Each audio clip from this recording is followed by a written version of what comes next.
गुरु और शिष्य की कहानी। एक गुरु और एक शिष्य जंगल से होते हुए गांव जा रहे थे। अब बहुत अंधेरा हो चुका था। शिष्य ने अपने गुरु से कहा, गुरुजी, बहुत अंधेरा हो चुकी है, अगर आप कहें तो आज की रात यहीं आसपास के गांव में गुजारा कर लें। गुरुजी ने कहा, ठीक है, और वो आसपास के एक गांव में एक छोटे से घर के पास जा रुके। अब जैसे ही वहां गए तो गुरुजी के शिष्य ने दरवाज़ा ठकठकाया। उस घर से एक गरीब आदमी बाहर आया तो गुरुजी ने बोला, हम अपने गांव जा रहे थे, लेकिन ज़्यादा रात होने की वजह से हमने इस गांव में रुकने को सोचा। क्या हम आज रात आपके यहाँ रुक सकते हैं?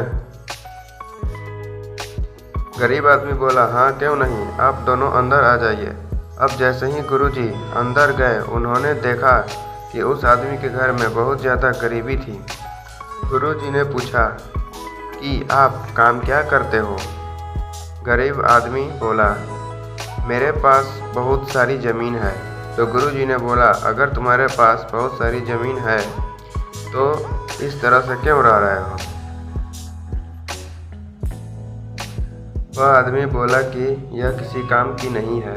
गांव वाले बोलते हैं कि ये बंजर ज़मीन है, यहाँ पर कुछ भी नहीं उगाई जा सकती है, और वहाँ फसल उगाना बहुत बड़ी बेवकूफ़ी है।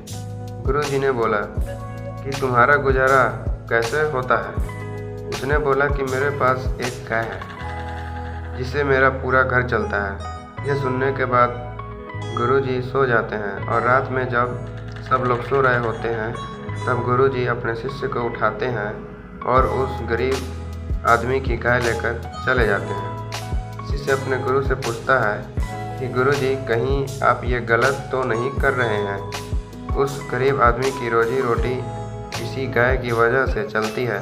तो गुरुजी अपने शिष्य की तरफ देखते हैं और मुस्कुराते हुए आगे बढ़ जाते हैं। उस बात को तकरीबन 12 साल गुजर जाती है, और जो गुरु का शिष्य था वह बहुत बड़ा गुरु बन चुका था। तो वह एक दिन उन्हें गरीब आदमी की याद आती है कि मेरे गुरु उस आदमी के साथ अच्छा नहीं किया था, मुझे एक बार चलकर उसकी परिस्थिति देखनी चाहिए।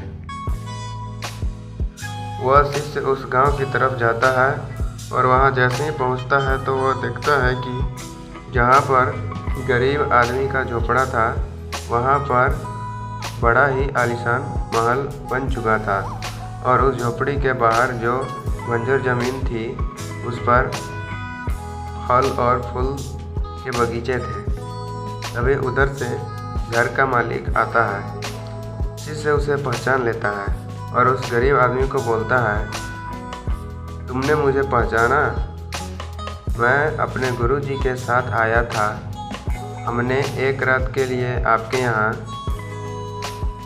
रुके भी थे।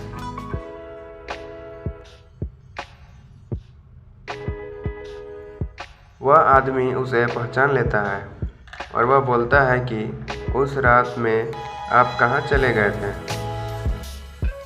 और उस रात के बाद मेरी गाय कहीं चली गई थी। मेरे पास कोई रास्ता नहीं था।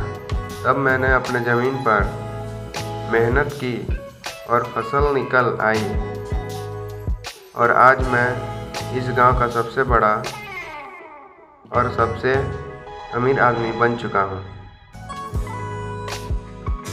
यह सुनने के बाद शिष्य की आंखों में अपने गुरुजी के लिए आंसू आ गए, और उससे यह बात समझ में आ गई और वो रोने लगा। इस कहानी से हमें यह सीख मिलती है कि हमारे अंदर ऐसी बहुत सी टैलेंट छुपी हुई है, एक प्रतिभा छुपी हुई है, लेकिन हमें कोई ना कोई चीज़ रुका कर रखी है। वो आपके फैमिली वाले भी हो सकते हैं, आपको जॉब भी हो सकती है, और कुछ भी हो सकता है। देखिए, आपके पास भी तो गाय जैसी कोई दूसरी चीज़ तो नहीं है जिससे आपको आगे बढ़ने से रोक कर रखा है। धन्यवाद।